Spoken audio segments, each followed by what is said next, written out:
Okay, so today we're going to talk about the rest of the Buddhist councils, starting with council number 4. We know that there were 6 Buddhist councils, and we talked about the first 3 last time. And here.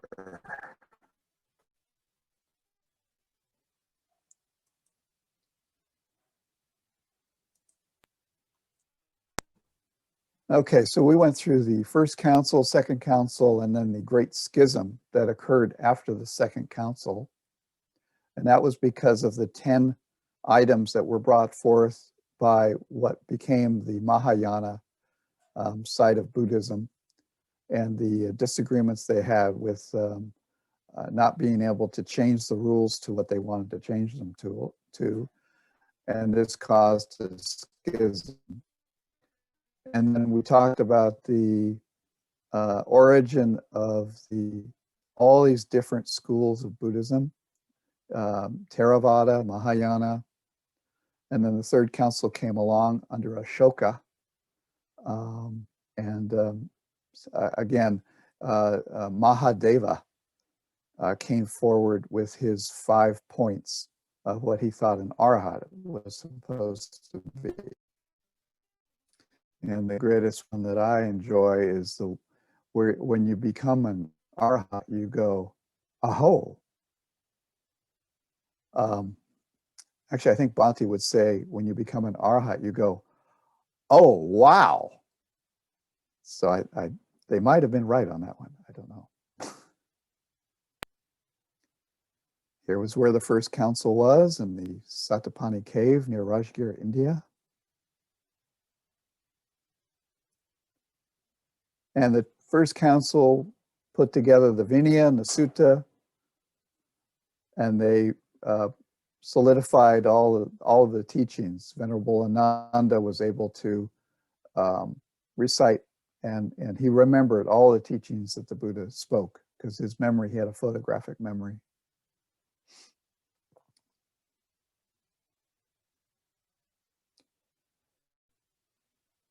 Yeah, I mean, some of these 10 points that were problems are just the silliest things. The custom of putting salt in a horn vessel in order to season unsalted foods when received. The rule prohibits the storing of food. They wanted to carry salt around with them. I mean, really. The custom of taking the midday meal, even after the prescribed time, as long as the sun's shadow had not passed the meridian by more than 2 fingers' breadth, which prohibits eating afternoon and before dawn. They did not agree with this. This is the rule that we follow, or monks follow, about taking the midday meal. And it's a very precise mathematical calculation of the sun shadow passing the meridian by more than 2 fingers. So it's truly the midday meal. And they did not agree with that.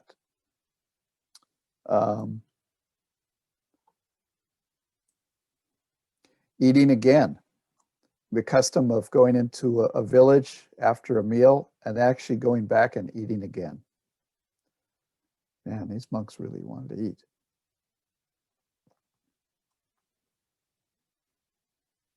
Not agreeing with holding the Uposatha ceremony. Let's see. The practice of using mats to sit on which were not of the prescribed size if they were without fringe. I mean, some of these things are just so small. But the big one of practice of accepting gold and silver. Monks are not allowed to have gold and silver, and these monks decided that it was okay.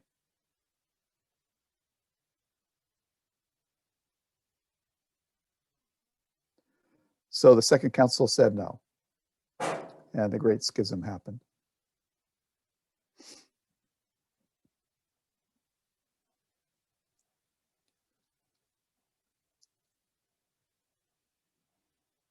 And then the 5 theories of Mahadeva, With the king's help, he was able to oust the senior Orthodox monks and put forward his 5 theories, namely, arhats are subject to lust when having an erotic dream.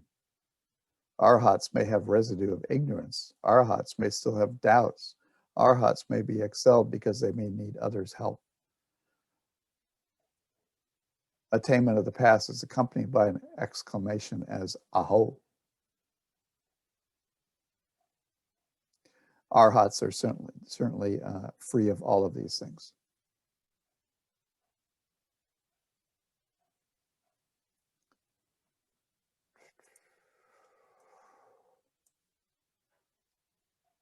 And then there were all of these various schools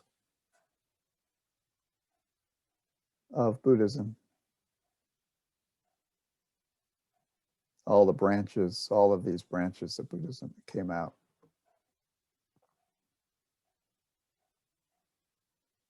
And the third council being Emperor Ashoka. He was the warrior who turned into the first Buddhist king, and he invited all the monks to come. But in some cases, some monks came that really were not monks, and they just came for the food. They came to be taken care of. And there was a great blessing of those monks by Ashoka. Told them to leave. And then he had a third council convened with Venerable Moggalaputta Tissa presiding over the meeting.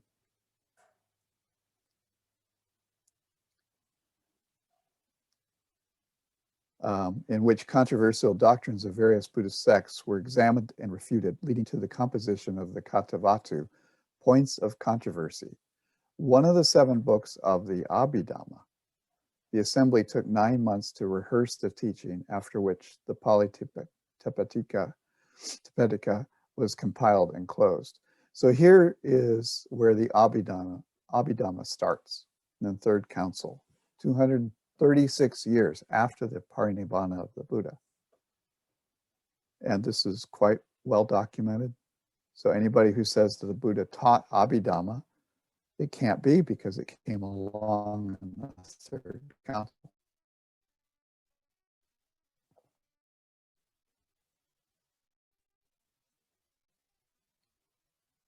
Now, I think we'll go by.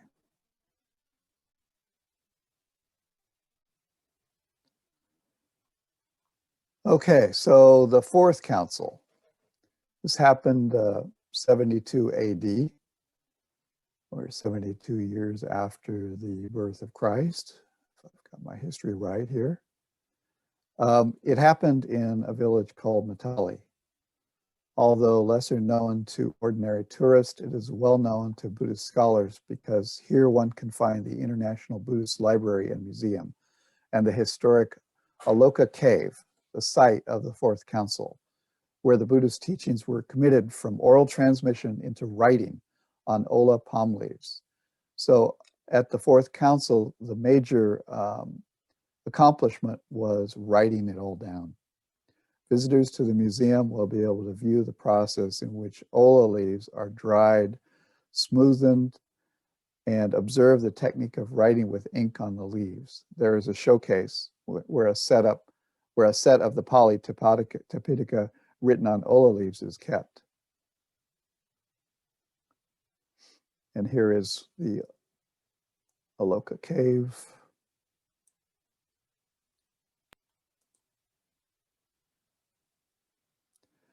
And here's a little video about the writing it all down and how they did all of this.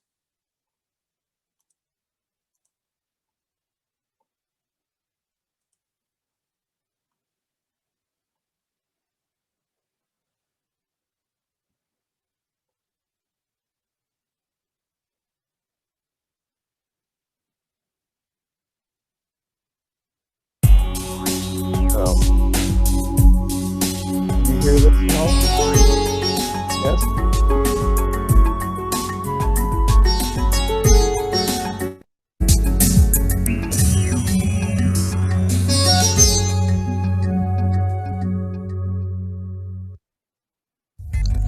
chronicles of the past indicate that with each passing civilization, characters were created for the purpose of exchanging information. It was through these characters that communication was born. Knowledge emerged, and this concept was taken forth for the generations to come. 236 years after Lord Buddha entered Parinirvana, Mihindu Thero arrived to Sri Lanka and the art of writing was established. At that time, historical evidence suggests that various mediums such as stone, leaves, metal and wood were used as surfaces to write on. Symbols were transformed into characters. This is notably the first chapter of the prevalent Sinhalese alphabet.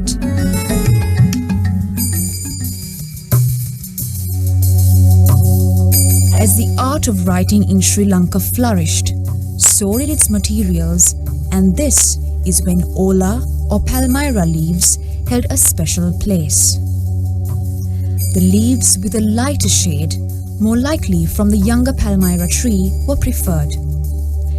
India, Burma, Thailand, Taiwan, Indonesia, Laos and Cambodia are popularly known to have used Palmyra leaves for documentation.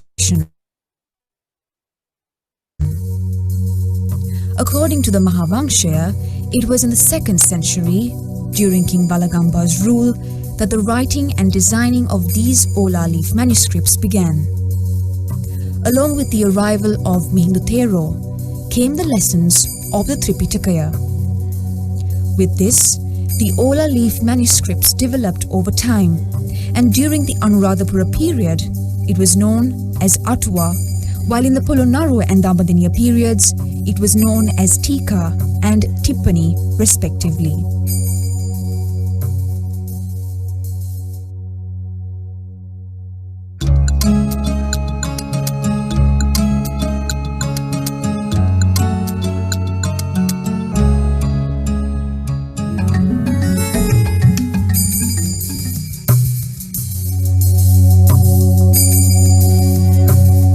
In the 5th century, when Chinese monk Fa Hien visited the Abyakiri Monastery in Anubradhapura, he said that its standards were similar to several prestigious institutes in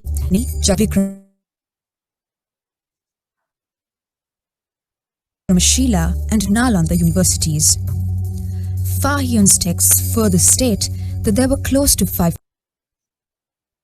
in Abyakiri that were attaining an education. There is no doubt that these monks used Ola leaves as books for this purpose.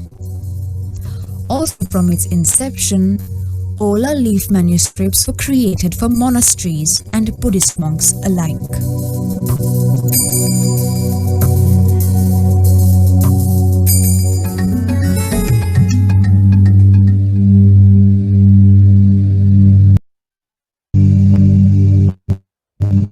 Perfecting the art of Ola leaf manuscript writing has become an exceptional facet within the Sri Lankan culture. What was once a useful tool to document the works of an ancient era is close to extinct in today's world. There is no price for its future generations, and it's unaccounted for because although a large number of Ola leaf books are believed to have been written in the past, only a few have remained in pristine condition.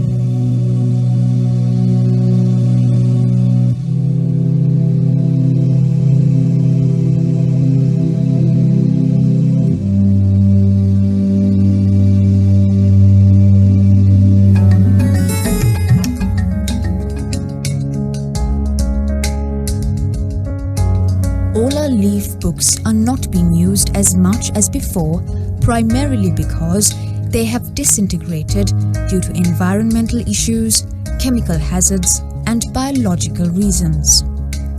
The Central Cultural Fund, along with the Ministry of Culture and the Arts, is currently focusing on preserving ancient wonders such as these. Not only will they start a program to conserve the symbolic Ola leaf books in the country, but they are also renovating its warehouses which exist within monasteries. The officers responsible of conservation will ensure that an accurate procedure will be followed.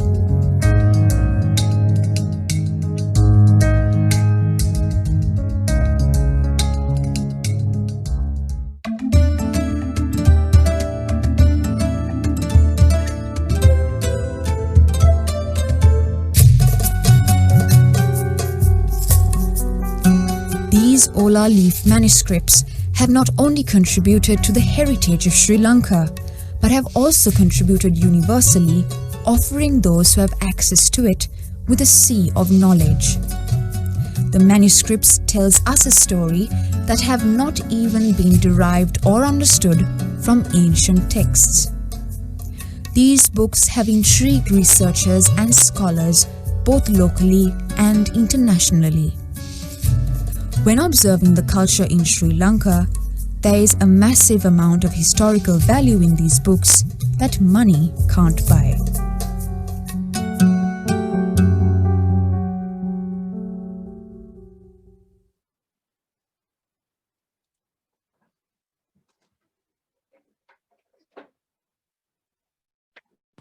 Okay. All right. So that's how everything was written down on those Ola leaves. Kind of interesting. They just kind of, engrave the leaf itself and then probably put ink over. And that was the way writing was done until paper came along. And as I said, that's committing to, let's see. Well, some of this is not very important.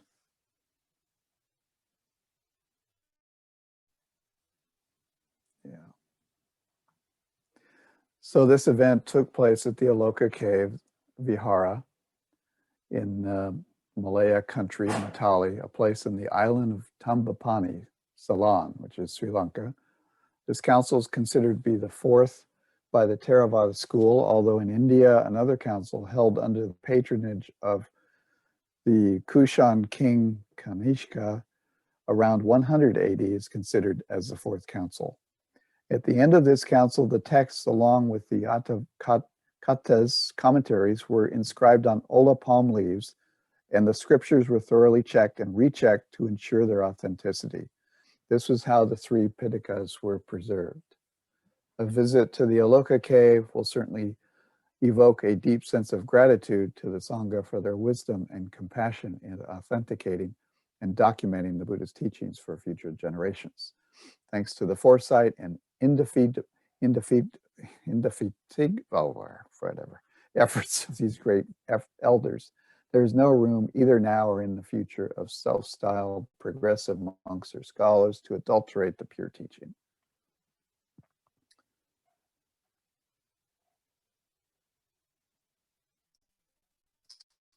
And if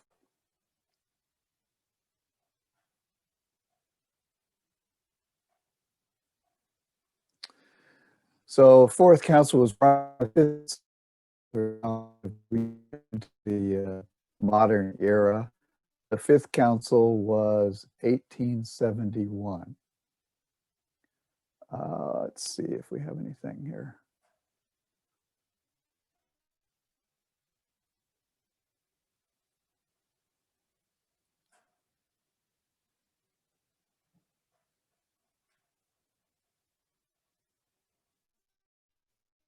So the fifth, according to the Theravada tradition, the fifth council took place in Mandalay, Myanmar in 1871 AD during the reign of King Mindon. The chief objective of this synod was to recite all the teachings of the Buddha and examine them in minute detail for errors, alterations, and omissions. Three great elders, Venerable Mahadeva, Jagara Bhimvamsa, Venerable Narinda Jaja, and Venerable Mahatera, whatever, led this council attended by 2,400 monks. Their joint Dhamma recitation lasted 5 months. At the end of the fifth council, the entire Tipitaka was inscribed on 729 marble slabs in the Myanmar script for posterity. Each marble slab measured 1.68 meters high, 1.07 meters wide, and about 0.13 meters thick. And this monumental task was executed by many skillful craftsmen. Upon completion, each slab was housed in a beautiful miniature pagoda on a special site in the grounds of the King Mindon's Kutada Pagoda at the foot of the Mandalay Hill. According to the Guinness Book of World Records, these 729 slabs represent the largest book in the world today. And I did visit that site in Burma, in Mandalay, and we saw the Majjhima Nikaya on all of these stones, all written onto stones, very large stones. And you could kind of walk through the area and look at all the stones and realize that, the teachings were pretty solid and written down. So then the Sixth Council was in 1954. Sixth Council was held from 54 to 56 under the auspices of the Burmese government led by the then Prime Minister U Nu. It was held at the Kabeya Yangon in the Mahapasana Guha, a huge assembly hall resembling the of First Council. Like the preceding councils, the was to authenticate and preserve the Jain Dhamma and Vinaya. A total of 2,473 monks from Myanmar and 144 monks from 7 other countries, namely Cambodia, India, Laos, Nepal, Sri Lanka, Thailand, and Vietnam, took part in the rehearsal. The preliminary preparations lasted 3 years for this council from 54. Everything was painstakingly examined, with the differences noted. Corrections were made. Then they agreed on a final version and approved unanimously by all the parties concerned. The full assembly met on the full moon day of May 1954 and went through everything. All of the 40 books of authenticated, accepted version of the Pali Pitaka were chanted by 2,600 bhikkhus in the 5 sessions spread out over 2 years from 1954 to 56. The late Mahasi Sayadaw Bhadanta Sobhana acted as Puchaka questioner, while the late Mingun Sayadaw Bhadanta Bhimvamsa acted as the answerer, answering correctly all questions related to the Tipitaka from memory. And this is Mahasi Sayadaw of the Vipassana tradition. And this is the Mingun Sayadaw that Bhante talks about in some of his talks. And he was around, I think, 94, 95 when Bhante met him. And he had memorized the entire Tipitaka.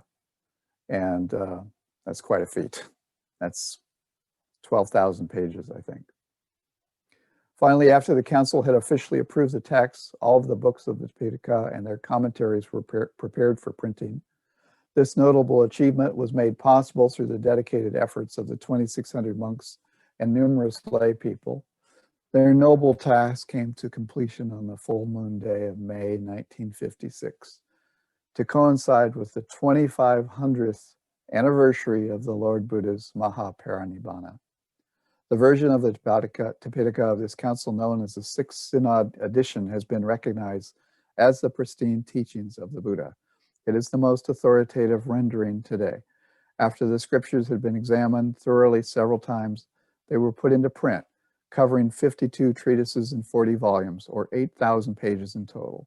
At the end of this council, all the participating countries had the Pali Tipitaka rendered into their native scripts, with the exception of India. Don't know why that is. The Buddhist councils were crucial in ensuring that the true doctrines of the Buddha were preserved for future generations. Each council authenticated the Pali Tipitaka by rehearsing them in an assembly comprising hundreds of learned monks and arhats, whereby false doctrines were purged and points of controversy settled. The Pali Canon or Tipitaka is generally considered to be the oldest body of scriptures documenting the Buddha's teachings, somewhat older than its Sanskrit counterpart, although some Sanskrit scholars resist this opinion. According to Childers, the Pali version of the Buddhist scriptures is the only genuine and original one. When the Buddha made the injunction that monks were to learn his teaching in his own language, meaning Magadhi, the common dialect of the region in his time, it was in consonance with the ancient method of learning by oral tradition, whereby pupils were required to learn the master's doctrine in the language that the latter preached by. In an oral tradition, mistakes and distortions are bound to arise frequently.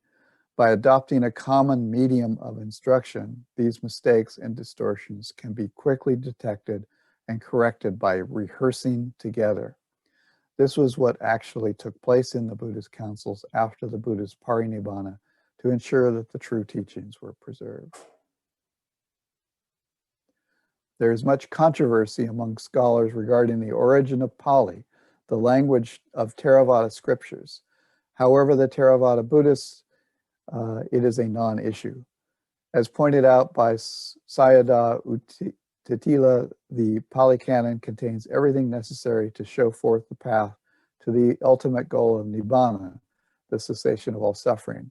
This can only mean one thing, namely that the Buddha's true teachings have been preserved in its pristine form in the Pali Canon. For this, we are indebted to the religious zeal, dedication, and prodigious memory of the ancient monks, the Theras, in preserving, propagating, and perpetuating the teachings of the Buddha from his Mahaparinibbana till the present day. Amen.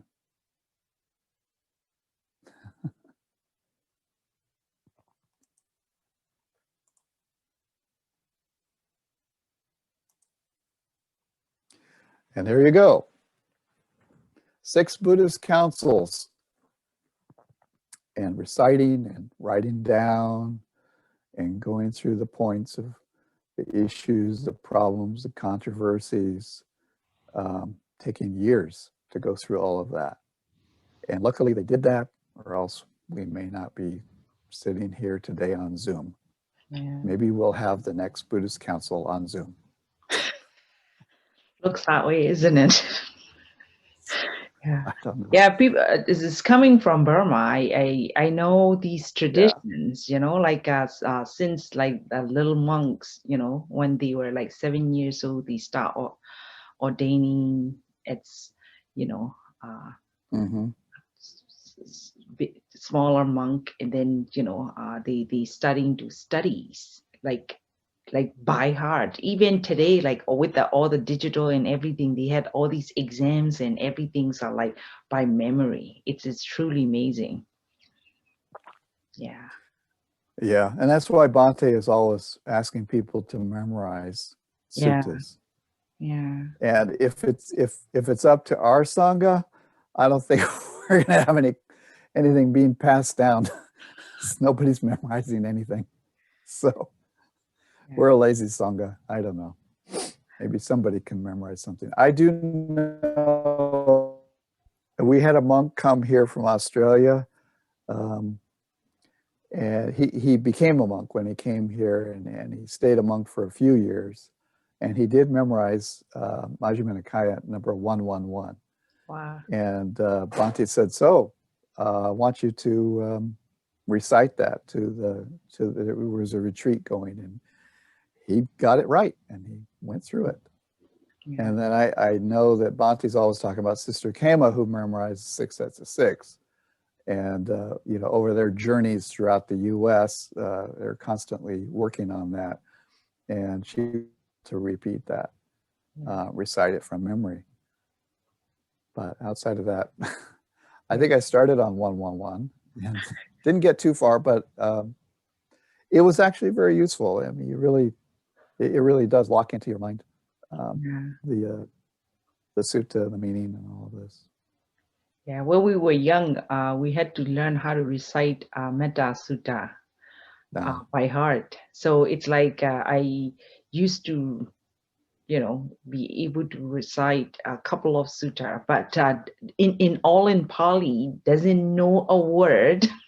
What does it mean? But just recite it, like that's how we do over there.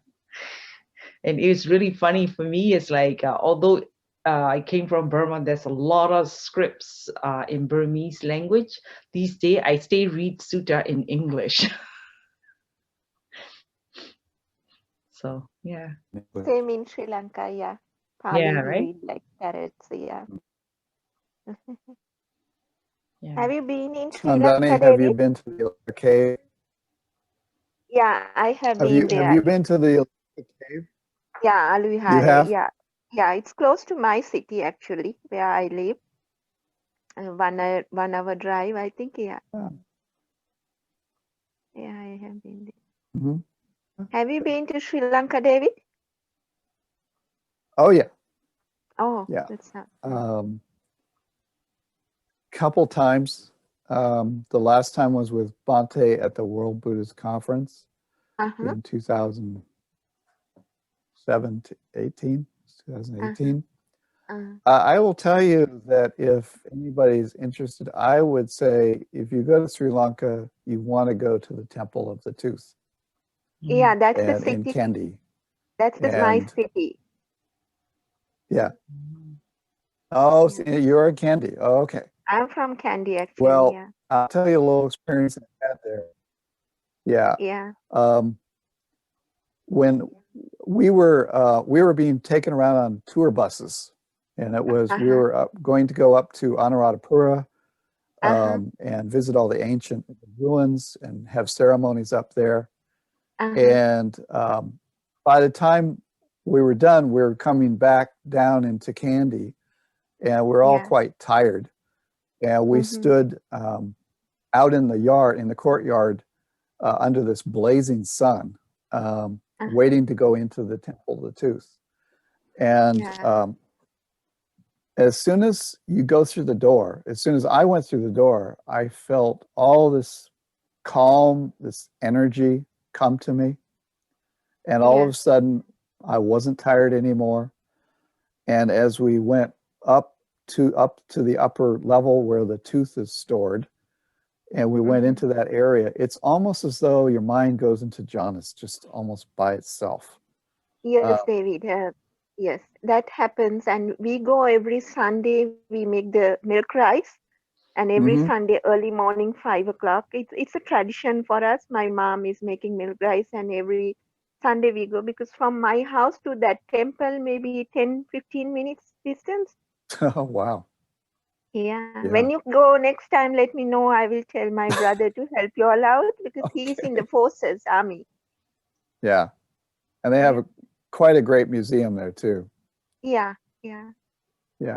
But what was interesting was we had a 3-hour bus ride right after that back to Colombo.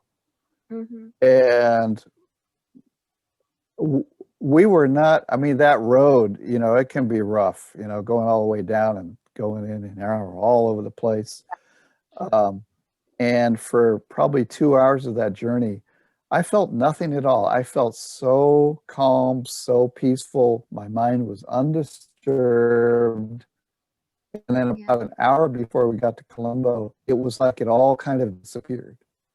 And all of a sudden I was tired, and all I wanted to do was go to sleep. And it finally caught up with me. But I think that being in that temple really had an effect, a really powerful effect. And so, of course, there's controversy whether the tooth is really the Buddhist tooth or not. But it's there, and things happen. So it's very interesting. You change your mind quickly. And I know a lot of foreigners come there, and they're totally different when you see on them. You can see their eyes are very calm and everything, becoming something different on that spot. Yeah. When you go next time, let me know. I will arrange something for you because my brother is left colonel in the army. I see. He will, Okay. yeah. Yeah. Well, I don't think I'll be going anytime soon, but Yeah. one of our students is there, Venerable Gavesi. Have you met him? No, He's I in don't. Colombo at a monastery. Not only Hmm, David, okay. anybody else is going to Sri Lanka, let me know. No problem. Thank you. I can help you all out. Yeah. Okay. When this COVID thing. All right. Well, I guess there's nothing else. Yeah. Yeah. Right. Yeah. So were there any comments or questions or anything about your meditation practice at this point, or?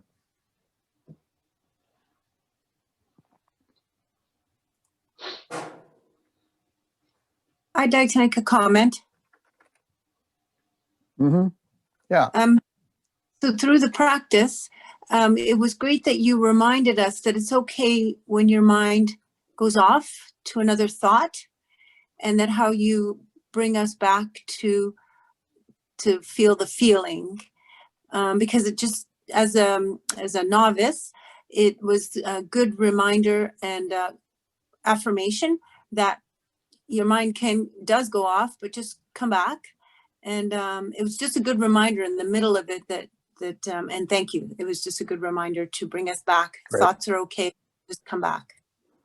Yeah. Thanks very much. Yeah. Our tendency is to beat ourselves up and to think we're just no good. Our minds wandered. We're not doing it right. Are we doing it right? Oh, I don't like myself for wandering. Oh, I wish I could do this better. It's this constant reaction. And that's the craving part, that the 6 R's, that you really want to just calm down. It's okay. Everything is fine. Because when you go back to your meditation with everything is fine, your meditation, of course, is it's a lot better. It's and great. the whole Yeah. idea is to be without craving, without real reactions. It doesn't mean you're dead. It means you have equanimity. Everything is okay. And you're happy about that. You're content. Everything is fine. Yeah. So good. Thank you. Thank you. Oh, I see the temple was just posted in the chat. Yeah, Link to somebody it. was asking. Yeah. Yeah. Mm-hmm. Yeah, it's pretty famous. So, and then there are ceremonies throughout the year around it. And yeah. All right. So if that's it, I guess.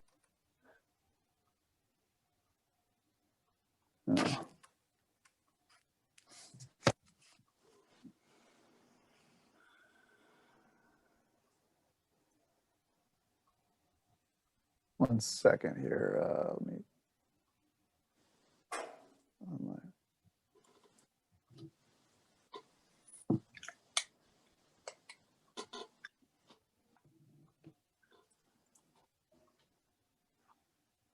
Here it is.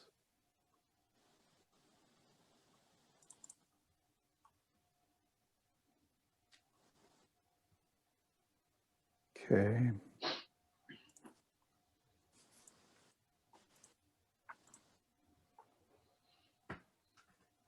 Okay. May suffering ones Be be suffering free, and and the fear struck fearless be. may the grieving May the grief shed all grief, and may and may all all beings find relief. may all beings share this May merit all beings share this merit that we have thus acquired for the acquisition of all kinds of happiness. May beings inhabiting space and earth, devas and nagas of mighty power, share this merit of ours. May they long protect the Buddhist dispensation. Sadhu, sadhu, sadhu. Thank you, everyone. Thank you, Thank David. you, everyone. Thanks, everyone. See you Thank next you, week. everybody. All will Thank read you. the